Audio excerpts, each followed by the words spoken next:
আসসালামু আলাইকুম রহমতুল্লাহ বরকাতুহ। আলহামদুলিল্লাহ ওয়াহদা ওয়াসসালাতু ওয়াসসালামু আলা মান লা নবী বা'দা আম্মা বা'দ। আউযু বিল্লাহি মিনাশ শাইতানির রাজীম। বিসমিল্লাহির রহমানির রহিম। আলহামদুলিল্লাহি রাব্বিল আলামিন। আর রহমানির রহিম। মালিকি ইয়াউমিদ্দিন। ইয়্যাকা না'বুদু ওয়া ইয়্যাকা নাস্তাঈন। ইহদিনাস সিরাতাল মুস্তাকিম। সিরাতাল লাযীনা আন'আমতা আলাইহিম গায়রিল মাগদুবি আলাইহিম ওয়ালাদ-দাল্লিন। আমিন। আজকে আমি আপনাদেরকে এই সূরার অনুবাদটা শোনাবো। প্রথমে ওর অর্থ বলবো তাআউযু ও তাসমিয়ার। তাআউযু মানে আউযু বিল্লাহি মিনাশ শাইতানির রাজীম, মানে আমি আল্লাহর কাছে পানাহ চাই, আল্লাহ যেন আমাকে বিতাড়িত শয়তান থেকে হেফাজতে রাখে। বিসমিল্লাহির রহমানির রহিম। আমি আল্লাহর নাম নিয়ে আরম্ভ করছি, তাকে বলা হয় তাসমিয়া। আমি আল্লাহর নাম নিয়ে আরম্ভ করছি, যে আল্লাহ অতি দয়ালু এবং অতি মেহেরবান। আলহামদুলিল্লাহি রাব্বিল আলামিন।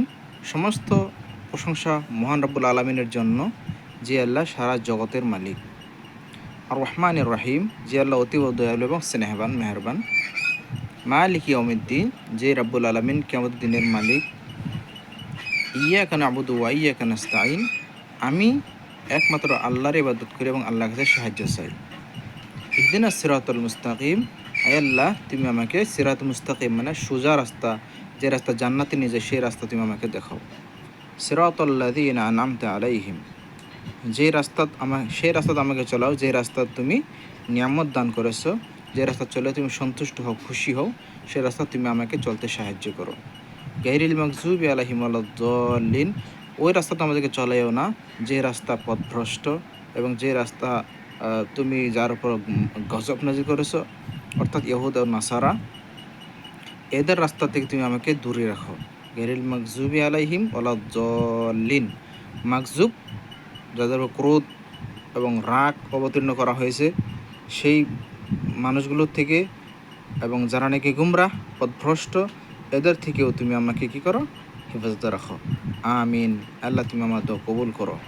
তো সূরা ফাতিহা এটাকে বলা হয় পবিত্র কোরআনের সর্বপ্রথম, যেটা নাকি সূরা বাকারার পাশেই লেখা থাকে সূরা ফাতিহা, যাকে বলা হয় কোরআনের মা, উম্মুল কোরআন বলা হয়, সূরাতুশ শিফা বলা হয় ইত্যাদি। আরও এই সূরাটি প্রায় 60-80 নাম আছে। যাই হোক, তো এই সূরাটি পড়তে এবং সমস্ত নামাজেই সমস্ত রাকাতেই এই সূরাটি পড়তে লাগে, নাহলে সালাত হয় না। তো এই সূরাটিও আমাদের সবারই ভালো করে পড়তে লাগে, অর্থ জানতে লাগে, যেহেতু আমরা এটা সবসময় নামাজে পড়ি। আপনাদেরকে আমি আরও ছোটো ছোটো সূরাগুলো অনুবাদ আপনাদেরকে শেখাবো ইনশাআল্লাহ। আপনারা যারা শিখতে আগ্রহী তারা আমাকে অবশ্যই আমাকে মেসেঞ্জারে কমেন্ট করে জানাবেন আপনারা কোন কোন সূরার অর্থগুলো জানতে চান। ইনশাআল্লাহ আমি সেই সূরাগুলো আপনাদেরকে শোনাবো। অন্তত আমি চেষ্টা করব পুরা আম্মা পারাটাই আসছি। যদি আপনারা চান যে পুরা আম্মা পারাটাই শিখতে চান, তাহলে আমি পুরা আম্মা পারাটাই শেখাবো। আর যদি বলেন না 20-30 যেটা ছোটো ছোটো সূরা আছে সেই সূরাগুলো অর্থ শেখাবো, তাহলে আমি সেটা তো রাজি আছি। আপনারা যদি শিখতে চান তাহলে আমাকে বলবেন ইনশাআল্লাহ। আর আমিও এমনিও ইনশাআল্লাহ পোস্ট করেই যাব সাদকা জারিয়া স্বরূপ, কারণ কদিন দুনিয়াতে আর বাঁচবো, মরেই যাব। যদি আমাদের এই ভিডিওগুলো শিখে যদি উপকার হয়, আমাদের জন্য দোয়া করে, যদি আমরা নাজাতের একটু পথ পাই, যদি জাহান্নাম থেকে বাঁচতে পারি, যদি জান্নাতে যেতে পারি, সেটা আমাদের জন্য বড় সাকসেসফুল হবে।